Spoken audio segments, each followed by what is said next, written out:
Hi everyone, this is Veronica. आज का topic हमारा रीइंकार्नेशन पे है। रीइंकार्नेशन क्या होता है? बुद्धिस्ट न्यंगमा सेक्ट या न्यंगमा सेक्ट, जैसे भी इसको प्रोनाउंस करें, बिकॉज इनकी प्रोनाउंसिएशंस आर लिटिल डिफरेंट। सो यहाँ पे रीइंकार्नेशन हुई है फेमस रिनपोचे की। तो ये हम डिटेल में जानेंगे कि क्या है। यहाँ पे आप मेरे बारे में जान सकते हैं। आपकी कोई भी क्वेरी हो आप मुझसे कनेक्ट कर सकते हैं टेलीग्राम पे, because I feel together we can make a huge difference and this is my Telegram channel. So print media में आपने देखा होगा 23 नवंबर से ये न्यूज़ आ रहा था, Buddhist Nyingma sect finds reincarnation of famous Rinpoche. So ये जो रीइंकार्नेशन हुई है, ये एक बॉय है तिब्बतन ओरिजिन का, स्पीति से, हिमाचल प्रदेश। फॉर्मली उनको 28 नवंबर को इंडक्ट किया जाएगा सारे रिलीजियस प्रैक्टिसेस में। तो पहली बात, जब हम बात करते हैं रीइंकार्नेशन की, सो रीइंकार्नेशन क्या है? आप इसको एक तरीके से रीबर्थ भी बोल सकते हैं। So basically this is a religious और अ फिलोसफिकल फिलोसफी। ठीक है, तो ये रिलीजियस वेज में या एक फिलोसफी है कि जो सोल है वो कभी मरती नहीं है। वो फिर से, जब बॉडी, फिजिकल बॉडी इंसान की डेथ हो जाती है, तो जो उसकी सोल है वो किसी और फॉर्म में आपको ट्रांसमाइग्रेट करती है और किसी और में आप उसको आइडेंटिफाई कर सकते हैं।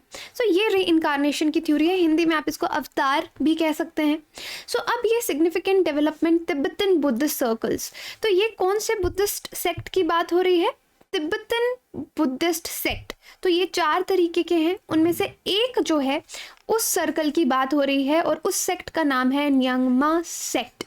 उन्होंने एक बॉय है स्पीति, हिमाचल प्रदेश से, उसको आइडेंटिफाई किया है कि वो अवतार हैं।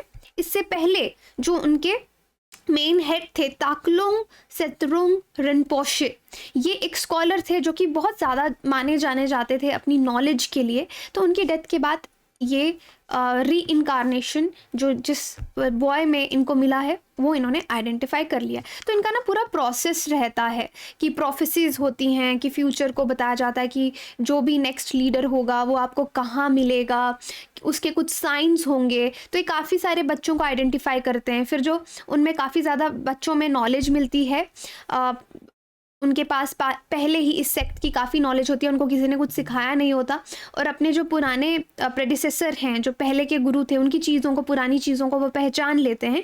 तो फिर डिसाइड किया जाता है कि ठीक है, यही अवतार है। तो ये चीज़ अभी लेटेस्ट हमको पता चला है कि जो बॉय है उसको आइडेंटिफाई कर लिया गया है और 28 नवंबर को सारे रिलीजियस सेरेमनीज़ के साथ उसको रिलीजियस लाइफ में इंट्रोड्यूस किया जाएगा। तो यहाँ पे बात हो रही है तिब्बतन बुद्धिज़्म की। तो अदरवाइज अगर आप बुद्धिज़्म में देखेंगे तो आप मेजरली कौन कौन से सेक्ट्स के बारे में ज़्यादा पढ़ते हैं? महायाना सेक्ट के बारे में, हिनायाना सेक्ट के बारे में, वाज्रयाना सेक्ट के बारे में। तो ये तिब्बतन बुद्धिज़्म की हम बात कर रहे हैं। तो यहाँ पे जितनी भी एसेंशियल टीचिंग्स हैं महायाना बुद्धिज़्म की, तांत्रिक और शामनिक को मिला के ये चलता है। और यहाँ पे जो मटेरियल्स हैं वो एंशियंट तिब्बतन रिलीजन, एक पुराना तिब्बतन रिलीजन था बॉर्न करके, उससे भी काफ़ी चीज़ें डिराइव हुई हैं, क्योंकि रिलीजन आपका विद टाइम इवॉल्व करता जाता है, कहीं ना कहीं से निकल के आता है, उसके रूट्स रहते हैं। तो यहाँ पे उसके रूट्स की बात की है। अब वैसे तिब्बतन बुद्धिज़्म, चाहे हम बोल रहे हैं कि महायाना बुद्धिज़्म के साथ तांत्रिक वाले तंत्राज मिला के टीचिंग्स इनकी रहती हैं, बट तिब्बतन बुद्धिज़्म को बहुत ज़्यादा कहा जाता है कि काफ़ी आइडेंटिकल है वाज्रयाना बुद्धिज़्म से। अब वाज्रयाना बुद्धिज़्म बाकी दोनों बुद्धिज़्म सेक्ट से कैसे डिफरेंट है? एक मेजर डिफरेंस बता रही हूँ, ऐसे तो बहुत सारे डिफरेंसेस हैं। जैसे महायाना या हिनायाना में बुद्धिज़्म में मेनली बात की जाती है कि हम जो भी स्टेबिलिटी ढूंढ रहे हैं, निर्वाणा ढूंढ रहे हैं, काफ़ी सारे लाइफ्स में, फॉरवर्ड लाइफ, अलग अलग लाइफ में जाके हम सीखते हैं। लेकिन यहाँ पे हम इनर सेल्फ को पहचानने की कोशिश करते हैं सेम लाइफ टाइम में। वाज्रयाना बुद्धिज़्म थोड़ा इस बारे में मेजरली बात करता है। तो बुद्धिज़्म का बहुत ज़्यादा प्रेजेंस आपको तिब्बत में मिला by the end of 8th century. वैसे तो हिस्ट्री में ये सब आपने बहुत डिटेल में पढ़ा होगा, बट यहाँ पे आपका थोड़ा सा रिविजन हो जाएगा विद सम न्यू इन्फॉर्मेशन। अब डिफरेंट ग्रुप्स हैं तिब्बतन बुद्धिज़्म की अगर हम बात करें तो ये डिफरेंट ग्रुप्स तिब्बतन बुद्धिज़्म के अंदर जो आते हैं। तो फिलहाल हम न्यंगमा पा की बात कर रहे हैं, जो ये किसने फाउंड किया था? कोई ना कोई फाउंडर रहते हैं। पद्म संभव, ये ओल्डेस्ट सेक्ट माना जाता है तिब्बतन बुद्धिज़्म में, ये सबसे ज़्यादा ओल्डेस्ट ग्रुप माना जाता है। फिर काग्युपा, इसके फाउंडर हैं तिलोपा 9881069। काग्युपा ट्रेडिशन को हेड करते हैं कारमापा लामा। फिर साक्यापा, इसको गोंचुक ग्यल्पो, उन्होंने ये इसके फाउंडर रहे हैं। फिर आपका फोर्थ है गेलुग्पा, ये वर्चुअस स्कूल है जो सोंग खापा लॉपसंग द्राकपा, ये इसके मेन फाउंडर रहे हैं। और ये जो ट्रेडिशन है इसको आप जो दलाई लामा को आप सब जानते होंगे वो इस ग्रुप को हेड करते हैं। सो यहाँ पे डिफरेंट ग्रुप्स की हम बात कर रहे हैं। अब नए कदमपा ट्रेडिशंस आए हैं, मेजर बुद्धिस्ट स्कूल्स आपको यूनाइटेड किंगडम में भी मिलेंगे। सो कुछ बुद्धिस्ट नॉन बुद्धिस्ट रिगार्ड करते हैं कि जो NKT है, न्यू कदमपा ट्रेडिशन है, ये मेन स्ट्रीम ट्रेडिशन के बाहर है, ये उसको ओरिजिनल में कंसीडर नहीं करते, बट हाउएवर इट एग्जिस्ट्स। अब फिलहाल आज हम बात कर रहे हैं इस सेक्ट की जिसको ओल्डेस्ट भी माना जाता है, न्यंगमा सेक्ट। तो इसमें इसका मतलब है एंशियंट, और इसके रूट्स 8th सेंचुरी से हैं, जब तिब्बत में बॉर्न रिलीजन होता था, स्ट्रांगली तिब्बतन्स बॉर्न रिलीजन को फॉलो करते थे, उस समय से इसके रूट्स जो हैं वो काउंट किए जाते हैं। इसको रेड हैट सेक्ट कहा जाता है क्योंकि यहाँ पे जो लामाज रहते हैं वो रेड रोब्स पहनते हैं, जो उनके कपड़े होते हैं, वस्त्र होते हैं, वो रेड कलर के होते हैं, रेड कलर की हैट्स होती हैं। और मेनली इनकी टीचिंग्स, जो इनके फाउंडर थे पद्म संभव, उनको कहा जाता है गुरु रिनपोचे और शांतारा शिता, उन्होंने जो सिखाया, उनकी जो टीचिंग्स हैं उन पे ये सेक्ट जो है वो चलता है, ये पूरा सेक्ट उसी को फॉलो करता है। तो मेन टीचिंग्स इनकी, जैसे इनमें 9 यानाज होते हैं, जोकचेन मतलब ग्रेट परफेक्शनिज्म पे ये वर्क करते हैं, ये इनकी मेन फिलॉसफी रहती है। प्योर अवेयरनेस, इनर सेल्फ की, मेडिटेशन, ये सब यहाँ पे सिखाया जाता है। डिफरेंट सिंबल्स हैं इनके। अब न्यंगमा सेक्ट के टीचिंग्स की अगर आप बात करें तो यहाँ पे हिडन ट्रेजर्स, धर्मास उससे एसोसिएटेड है। क्यों? क्योंकि जब बुद्धिज़्म डिक्लाइन हो रहा था एक समय पे, जब किंग लांगधर्मा थे, तो तब इसके जो फाउंडर है पद्म संभव और उनके जो चेले थे, डिसिपल्स थे, उन्होंने जाके बहुत सारे स्क्रिप्चर्स को, रिचुअल ऑब्जेक्ट्स को, रेलिक्स जो पुराने बुद्धिज़्म से रिलेटेड थे, उसको माउंटेन्स में, गुफाओं में जाके छुपा दिया। बाद में वो लोगों को मिले। अब जो फिलहाल इनके लेटेस्ट लीडर या हेड या गुरु कह लीजिए जो थे, जिनकी डेथ हो गई, वो थे ताकलुंग सेत्रुल रिनपोचे। अब इन्हीं की डेथ के बाद ये नया री इनकारनेशन इन लोगों ने ये बॉय को आइडेंटिफाई किया है। तो रिनपोचे, इनका जन्म 1926 में हुआ था, फेमस यामद्रोक लेक सेंट्रल तिब्बत में है, और इनको ये भी अवतार माने जाते थे। इनके पुराने जो ग्रेट मास्टर थे, गुरु थे, उनका अवतार इनको माना जाता था। सो इनमें इनको कहा जाता है कि इनको बहुत नॉलेज थी अपने इस सेक्ट की। और फाइनली जब ये तिब्बत से आए तो जो भी एग्जाइल के बाद अपनी पूरी कम्युनिटी को सेटअप करने में इन्होंने बहुत ज़्यादा हेल्प की, मोनेस्ट्रीज सेटअप की।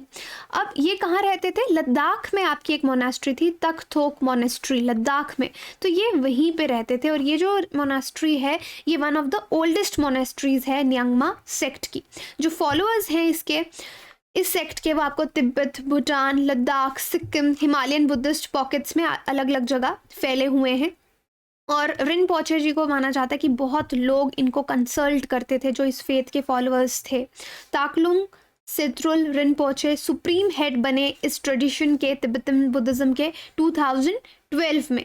सो ये बहुत ज़्यादा अच्छे से उसको प्रैक्टिस करते थे, और एग्जाइल में शिमला, लद्दाख में ही इन्होंने अपनी जो लाइफ है वो गुजारी है। अब री इनकारनेशन का क्या सिग्निफिकेंस है बुद्धिज़्म में? तो जिस तरह से मैंने आपको री इनकारनेशन बताया कि जब पुराने गुरु की डेथ होती है वो पहले भी प्रोफेसी करके जाते हैं, प्रोफेसी नहीं करके जाएं तो जितने भी नए बच्चों का जन्म होता है, उनकी माँ को किस तरह के सपने आ रहे हैं, या एक लेख का रेफरेंस दिया है, वहाँ पे वो लोग, एक टीम पूरी निकलती है ढूंढने के लिए, तो काफ़ी समय उनको लगता है नया अवतार को ढूंढने के लिए। सो जो आपके पुराने मॉन्क्स हैं different schools of Tibetan Buddhism के, जैसे दलाई लामा भी हो गए, डिफरेंट एंशिएंट मोनेस्ट्रीज में आपको दिखेंगे, उनको कंसल्ट किया जाता है, जो री इनकारनेशंस के इनके सिस्टम है। तो री इनकारनेशन का सिस्टम, इसको तुल्कू कहा जाता है। और a distinguishing characteristic of Tibetan Buddhism, तो तिब्बतन बुद्धिज़्म का ये काफ़ी एक डिफरेंट सिस्टम है।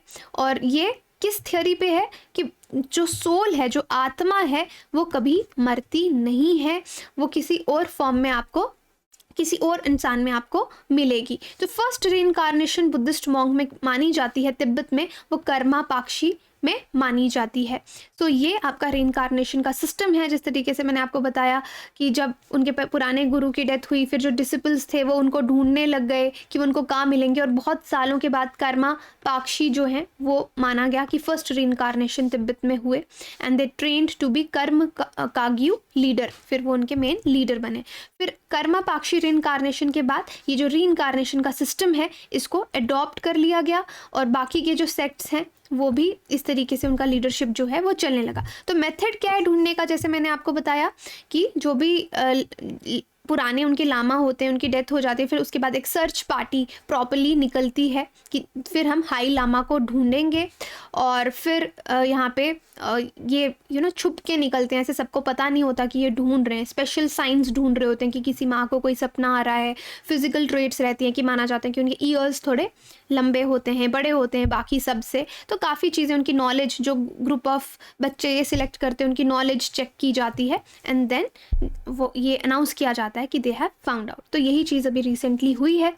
बाकी आप अपनी तैयारी हमारे साथ आसान कर रहे हैं, बिगेस्ट ऑफर्स इस टाइम चल रहे हैं, सबसे इतना डिस्काउंट अनअकैडमी ने कभी नहीं दिया है, सो वो आपका डिस्काउंट चल रहा है। आपको बेस्ट एडुकेटर्स इंडिया के यहाँ पे पढ़ा रहे हैं। 2024 की प्रिपरेशन आप हमारे साथ आसान कर सकते हैं। तो 2 बैचेस शुरू हो रहे हैं, एक आरंभ बैच है, ये बाइलिंगुअल बैच है, दूसरा आपका एक्सपीडिशन बैच है।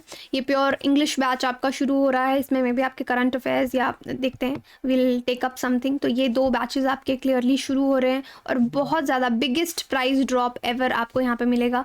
आप मेरा कोड वीरो UPSC यहाँ पे यूज़ करके मैक्सिमम डिस्काउंट जो है वो ले सकते हैं। You can connect with me on Telegram also. EMI पे भी ले सकते हैं, इंटरव्यू गाइडेंस भी चल रहा है फ्री, आप इसको भी ज्वाइन कर सकते हैं। And I hope you are competing and learning. Thank you so much.